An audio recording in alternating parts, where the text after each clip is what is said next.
I think that's part of the president's intent, overwhelming us with a barrage of damaging, chaotic, illegal executive orders that impede on the laws and values that make our country great. It's the strategy: flood the zone, create confusion and chaos, try to create shock and awe. And while the federal administration creates confusion, employs scare tactics, and spouts off divisive and dangerous rhetoric, I'm here to provide facts, to provide reason, and assurances of California's nation-leading protections. Today, that message is for our state's students, families, and educators. California's schools are and will remain a welcoming, inclusive, and safe place for all, regardless of your sexual orientation, gender identity, or immigration status. The federal government does not dictate what we teach and does not write our curricula. We do that here in California. The federal government sets the floor of what education law requires. In this case, that floor, unfortunately, is in the basement. But states set the ceiling and can demand better, can provide for more. In California, our ceiling is sky high, and it'll stay that way. California DOJ, especially the members of our Civil Rights Enforcement Section, or CRES, are here to make sure of it. While the president has displayed a repeated disregard for the U.S. Constitution, unfortunately, we do still need to begin with the fact that the right to education and equal protection under the law is protected by the U.S. Constitution. The California Constitution, in addition, provides a separate, strong protection, making it clear that transgender and gender nonconforming individuals are a protected class who cannot be discriminated against. That includes forced outing policies that target transgender and gender nonconforming students. Forced outing policies discriminate against vulnerable students, violate their right to privacy, and make them vulnerable to emotional, psychological, and physical harm. That is all a direct contradiction to a school's duty to protect and educate all students. We've already gone to court on this matter, and we have won in this matter. Thanks to our lawsuit and interventions, California Superior Court permanently blocked Chino Valley United School District from instituting a forced outing policy at their schools. This isn't just me saying it. This is the court saying it. Since that lawsuit, California enacted a law prohibiting forced outing policies in our schools and provides for additional protections to educators who face retaliatory actions from administrators and school boards for seeking to create an inclusive and safe school environment. My office has put out guidance for school officials on these forced disclosure policies that we're reissuing today.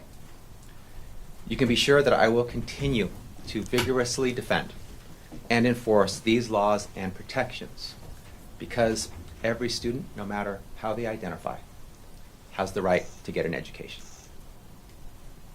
In California, part of that education includes inclusive lessons. California is the most diverse state in the nation, proudly so. It's core to our identity and a major reason why we are the 5th largest economy in the world. Our diversity is both our story and our strength. It should be uplifted, it should be celebrated, and it should be taught.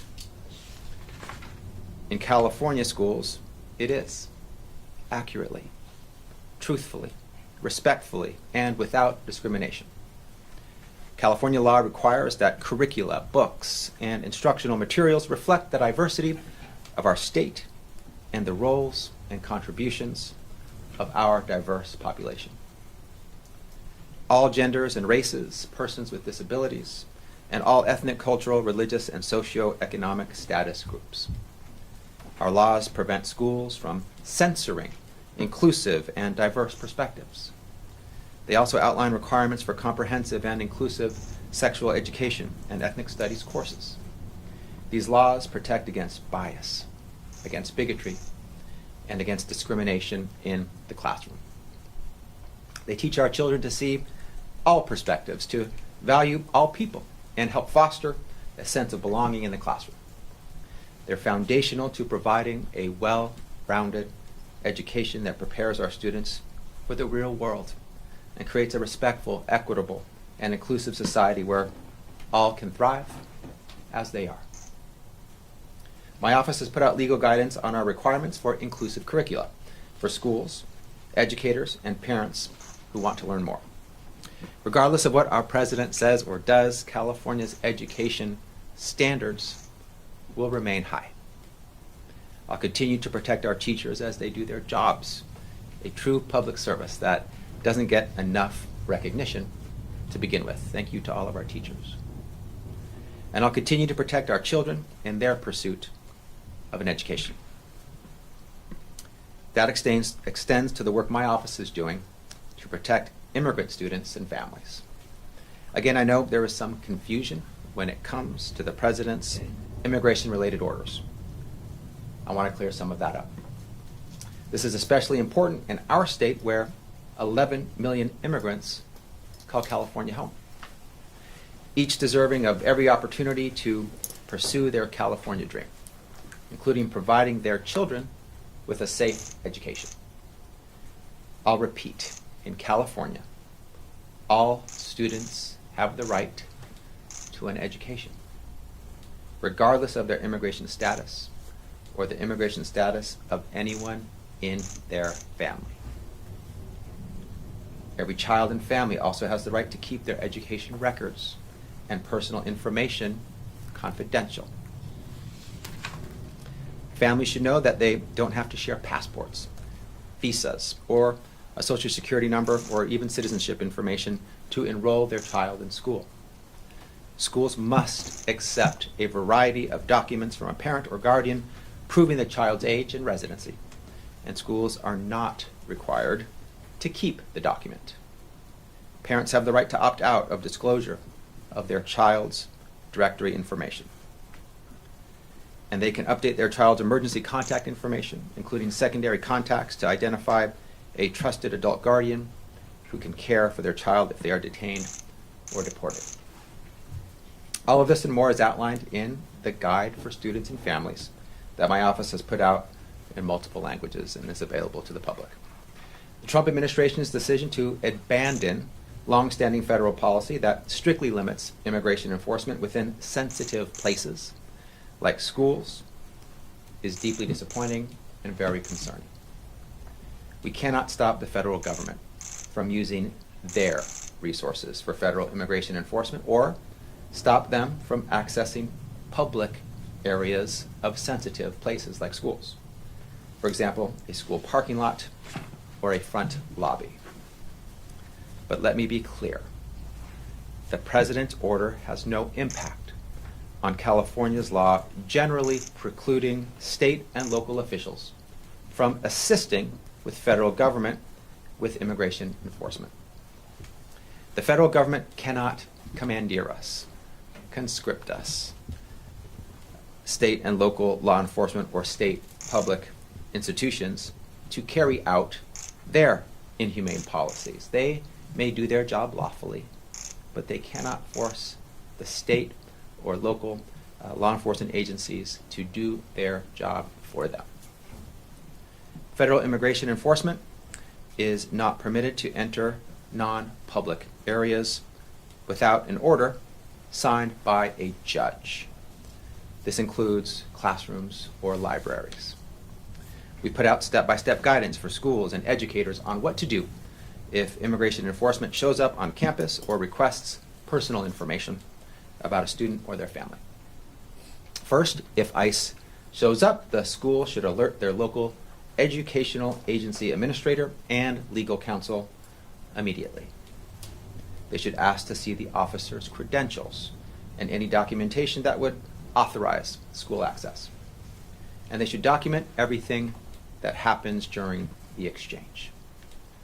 All of this is outlined in clear steps in our guidance. I urge schools to review it. We want to make sure our schools have all the information and all the resources they need so they don't get bullied or confused into violating any student's rights.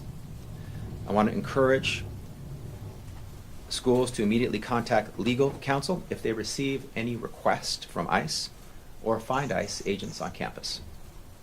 I also want them to keep our office informed as we continue monitoring federal immigration efforts throughout the state. If you witness any concerning immigration-related activity, please email my team at immigration@doj.ca.gov, immigration@doj.ca.gov. It's been just over 2 weeks of the new federal administration, and already many of the challenges that we anticipated have come to pass. We anticipated them, we were ready for them. Challenges that my team have been preparing for weeks and for months. That's why we were able to sue the president hours after he attempted to violate the Constitution and end birthright citizenship. Although the fight isn't over, we secured a temporary restraining order to protect American citizens while litigation proceeds. A Republican president appointee judge in that case, who had served for 4 decades, said that this was the clearest case he'd seen in his 4-decade tenure as a judge. He said the president's executive order was a blatant violation of the Constitution. And he even said his mind was boggled that the United States Department of Justice attorneys could advance the arguments that they were making in his courtroom.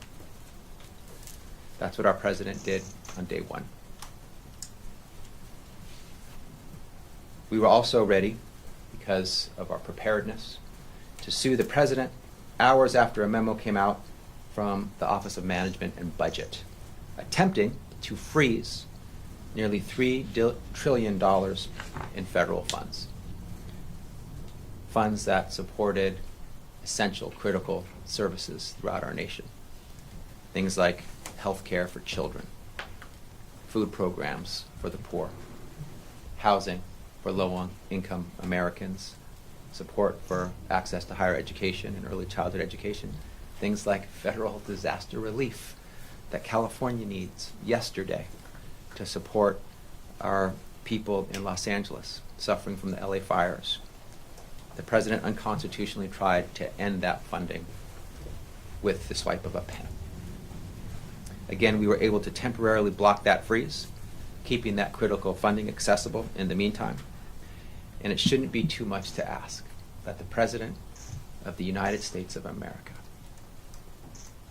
comply with the law, follow the law, act constitutionally, as he swore an oath to do 2 weeks ago. As the last 15 days have made clear, where the President falls down in his obligations, in his commitments, in his duty to follow the law and abide by the Constitution, when he tramples our rights or our freedoms, I will take action. I will see the president in court and stop him from taking that unlawful action. I will not be deterred by his divisive or his harmful rhetoric or chaotic late-night directives. As Chief Law Enforcement Officer for California, I'm here to defend, to enforce, and uphold our laws and protect all Californians. No matter how you look, where you're from, what language you speak, how you pray, who you love, or how you identify.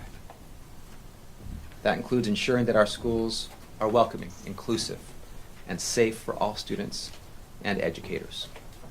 All Californians will always have an ally in me.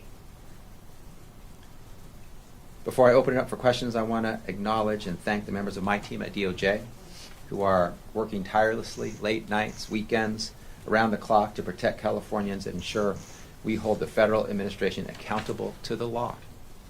Alexis Piazza, Eddie Nugent, Laura Fair, Joel Marrero, Virginia Corrigan, Michael Newman, and Cheryl Feiner.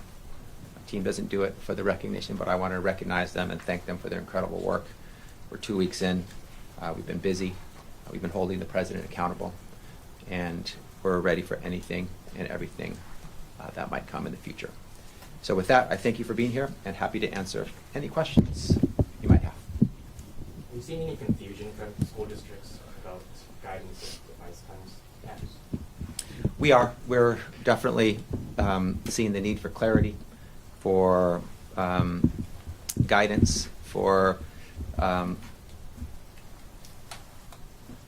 defining the contours and the nuances of the law. It's sometimes something that's not easily accessible to everyone in terms of how the federal law works. When they see an executive order, there's talk out there about the supremacy clause and federal law trumping state law, and it's not true in all cases. And so it's important that the chief law officer, me, my team, my office, provide the guidance, provide the clarity, make sure people know exactly what their rights are, what they can do, what they can't do, including intangible scenarios. So we try to turn it into real talk, plain speak, so that folks who are not attorneys and have rights and protections and duties and obligations are able to understand what those are. And what would you say to districts or school districts that might maybe be more sympathetic towards immigration enforcement and might not want to follow what you have laid out? You need to follow the law, is what I'd say. Students have rights. Educators have rights, have protections. California passed laws that apply to everyone. And everyone's entitled to their personal beliefs, and everyone must follow the law. So this isn't a time to decide as an individual what to do based on your whims. It's time to look at the law as we've clarified it and follow it. And that's what today is about. Do you know how many students have been missing classes since the new administration, and what's the impact? We don't have a overall aggregate number. I will say this: we've had many reports of anecdotal situations in which parents aren't going to work and students aren't going to school. So we haven't been able to identify exactly what that looks like statistically, but we know that it is prevalent and that it's happening, and we've got on-the-ground reports of that occurring.